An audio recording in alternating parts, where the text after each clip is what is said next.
ویسے تو سود 10 ہی روپے بنتے، یہاں سینکڑوں روپے بن جاتے ہیں اور مستقل بنتے چلے جاتے ہیں۔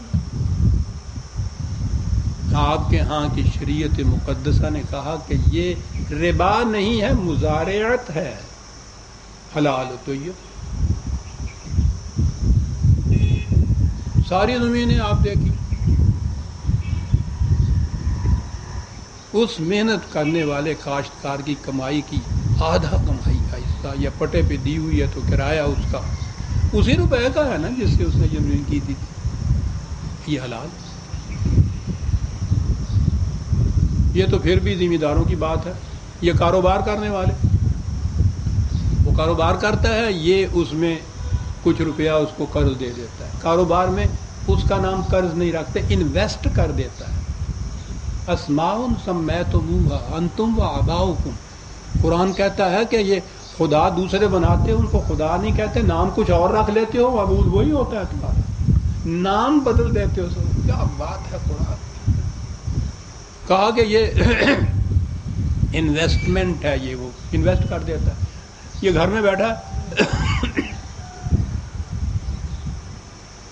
وہ کاروبار کرتا ہے، اس کے بعد جو نفع ہوتا ہے اس کو گھر میں بیٹھے ہوئے اس انویسٹمنٹ کا وہ روپیہ جو دیا تھا اس کو، وہ نفع اس میں آ جاتا ہے، آدھے کا چوتھائی کا جو بھی اس میں طے کیا وہ گھر بیٹھے آتا ہے۔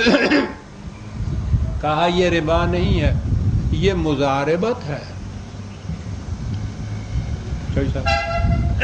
بلا سود بینکاری ہے نا، یہ ساری یہ مزاربت ہے۔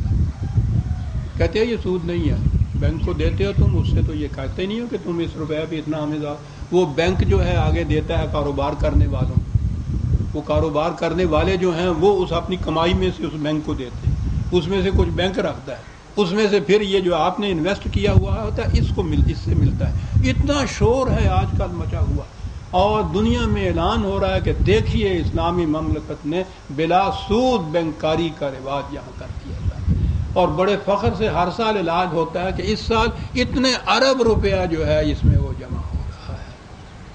ساری قوم اس دھندے میں لگی ہوئی ہے۔ یہ تو پھر بھی نام بدلے ہیں، ایسی صورت بھی ان کے ہاں ہے۔ میری قرآن دانی پہ نہ ہو جائے تم خفا صاحب، مجھے تفسیر بھی آتی ہے، اپنا مدعا کہیے۔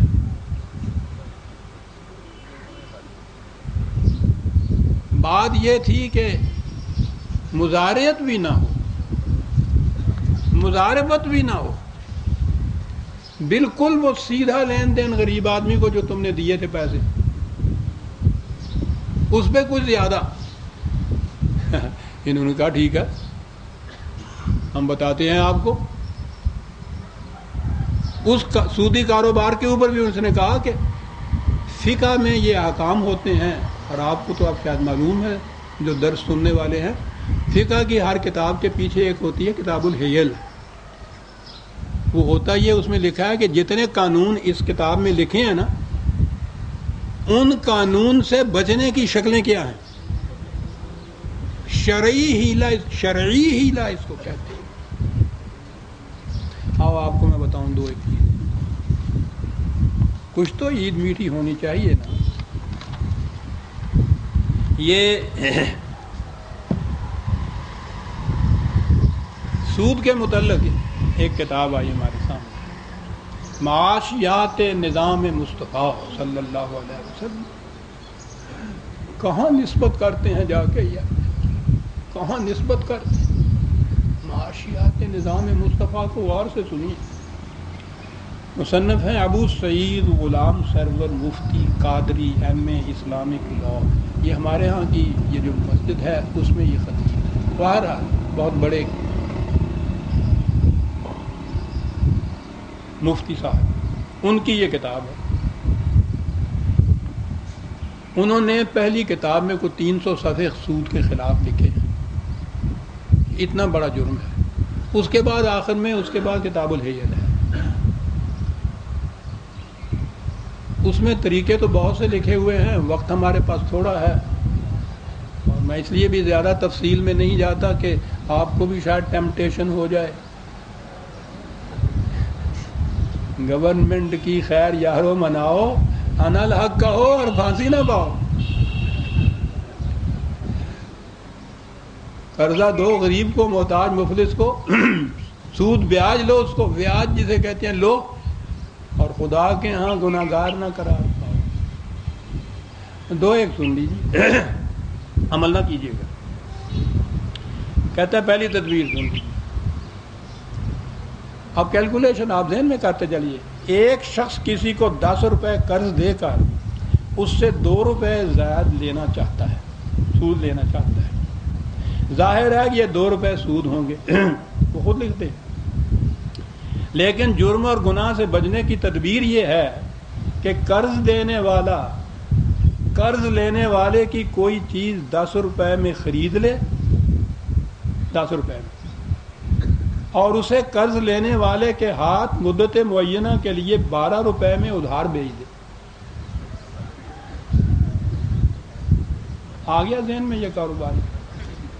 100 دیے، 10 دیے، وہ تو ہوا نا، وہ دے دیے. اب یوں یہ چیز ایک ادھار بھیج دی 12 روپے میں مدت معینہ کے لیے، وہی جو پہلا اس میں طے ہوئی تھی کہ 6 مہینے کے بعد 2 روپے لوں گا زیادہ. 6 مہینے کے بعد وہ شخص اس چیز کی قیمت جو طے ہوئی تھی 12 روپے، وہ اس کو واپس دے دے. 2 روپے زائد مل گئے، جرم بھی کوئی نہ ہوا. ہاتھ لا استاد، کیوں کیسی کہی؟ ذرا بڑا بھی سودا، وہ بڑے بڑے سودے آگے ہیں. تیسری تدبیر، قرض دینے والا قرض لینے والے کے ہاتھ ایک چیز 200 روپے میں ادھار بھیج دے. ادھار بھیج دے، پھر اسے اس سے 100 روپے میں نقد خرید لے.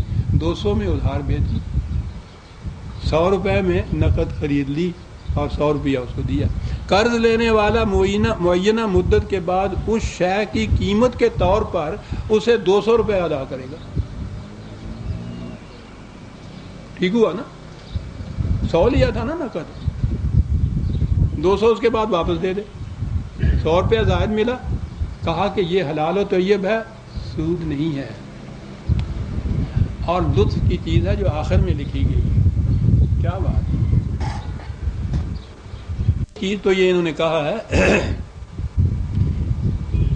کہ یہ ہم ہی نہیں کہہ رہے.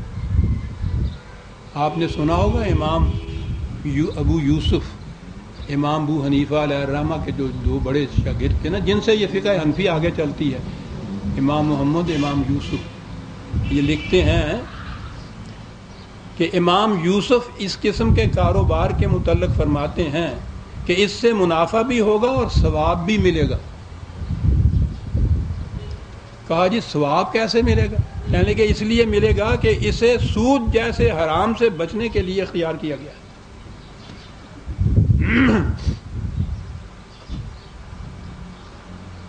اور اپنی طرف سے لکھتے ہیں وہ چیز بات ہے، بڑا ان کو کلک گزرتا ہے.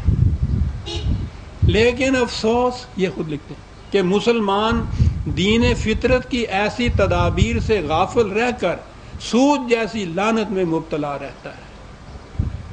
افسوس، افسوس صد افسوس کہ شاہی نہ بنا تو، دیکھے نہ تیری آنکھ نے فطرت کے اشارے. اوے آنکھ تے مفتی جی نے ماری ہے، انہوں کہندا فطرت کے اشارے. اللہ تعالیٰ ایک تو معاذ اللہ حکم دیتا ہے تے نال اکھ ماردا. وہ اکھ اے ماری ہوئی ہے نا جڑی، یہ ہے جو بالکل چٹا ننگا سود جسے آپ کہتے ہیں نا. یہ اس سود سے کے گناہ اور جرم سے بچنے کے لیے یہ کچھ ہے، اور جو نہ کرے، مفتی صاحب فرماتے ہیں افسوس سادہ فروت ان مسلمانوں کے اوپر لعنت کہ خدا نے اتنی چھوٹ دے کے اور اتنی بڑی نعمت ان سے دی اور اس سے یہ فائدہ نہیں اٹھا رہے اور خام کا مجرم اور گناہ گار بن رہے ہیں. غور فرمایا وہ نظام کیا تھا.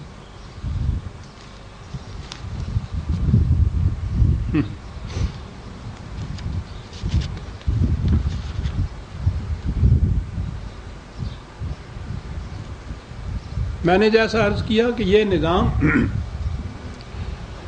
40 لیے رہا تھا